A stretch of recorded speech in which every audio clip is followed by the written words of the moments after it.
Hey everyone, welcome to another session of CeerazzleDazzle Physics. In today's session, we're going to be talking about pressure. So, what exactly is pressure? Let's look at the following scenario. Here I have two blocks. They are both identical, so they're both identical blocks. Each block is 10 kilograms. So the first block, this one over here, is 10 kilograms, and block B is also 10 kilograms. They're both 10 kilograms. Right, but I've put them in different orientations. So the first one is vertically upwards. The second one is lying down. Yeah, so one's vertical, one's lying down. The question is the following. Which one do you think exerts the greatest pressure on the floor? Yeah, so they're both on, imagine they're both on the floor. Which one do you think exerts the greatest pressure? Is it A or is it B?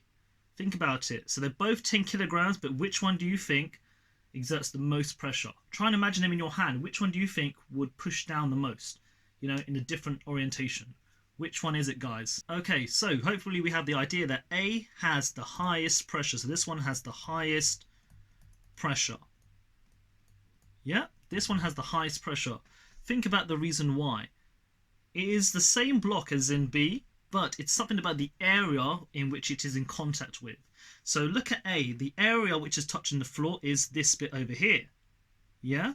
Okay, so that bit's the area. And what about B? What is the area touching the floor? It's this area over here. So we can see that the area is different. You can forgive my horrific colouring in skills. It's not ideal here. So the area touching the floor is different in both of them. So for A, it looks like there's a smaller area, and for B, there is a larger area. So there is a relationship between pressure and area. So what is it, guys? What do you think? It's something about the area. Do you think the higher the area, the greater the pressure? Or do you think the lower the area, the greater the pressure? Well, hopefully we have the idea that the smaller the area, we are getting a high pressure.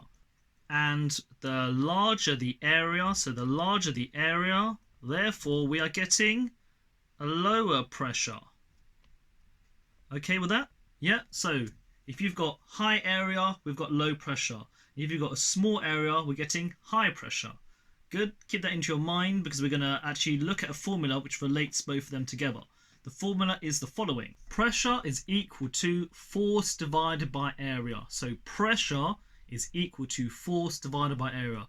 You've got to memorize this formula for the GCSE. So make sure you put it into your minds. Pressure is equal to force divided by area. Right, let's put some symbols down. So pressure, let's put that as P. Yeah. Force, capital F. And area, A. Yeah, so area. So that's going to be the area touching the floor here. So let's put some units down. So we know force is going to be measured in newtons. Area is usually going to be measured in meters squared. Yes, area is meter times by meter. That's why it's meters squared. Pressure, therefore, is going to be measured in Newton per meter squared. Okay, so pressure is measured in Newton per meter squared. But also, Newton per meter squared is the same as another unit which is called Pascal. So sometimes you might find pressure in Newton per meter squared or Pascal. So for example, if you have 10 Pascal, that is the same as 10 Newton per meter squared. Happy with that? Right, we also have, sometimes you might be given other problems in which force will be measured in newtons and area is going to be measured in centimeters squared. So sometimes, guys, you might have the pressure being measured in Newton per centimeter squared. So you've got to look carefully. What are you dividing? Newton per centimeter squared or Newton per meter squared? But in general, pressure is measured in newtons per meter squared. And the units are Pascal. Okay, let's put it into practice now of using this equation. So what about the following example? Example 1. This box exerts a force of 100 newtons on the floor. Calculate the pressure. So this box exerts 100 newtons on the floor. Calculate the pressure. Okay, step number 1, write down the formula. You know that pressure is equal to force divided by area. Okay, yeah. Now identify the force. Where is the force? Well, the force is 100 newtons. Yeah, so we can plug that straight in. So it's 100 newtons at the top. the area at the bottom. So what is the area touching the floor? What about the area? The area is going to be this part over here. So this is the area which is touching the floor, because only that part will be touching the floor. So let's try and do the area. How would you work out the area of that? Well, you know it's 2 meters by 2 meters. Therefore, the area is 2 times by 2. It's going to be 4 meters squared. So therefore, the area is equal to 2 times by 2 meters squared. So it's going to be 100 divided by 4. It's going to be 25. And the units, whoops, let's change the colour. 25 Newton per meter squared. Yes, 100 divided by 4 is going to be 25. Superb stuff. So that's one example done. Give yourself a tick, feel good. So 25 Newton per meter squared. That is example number 1.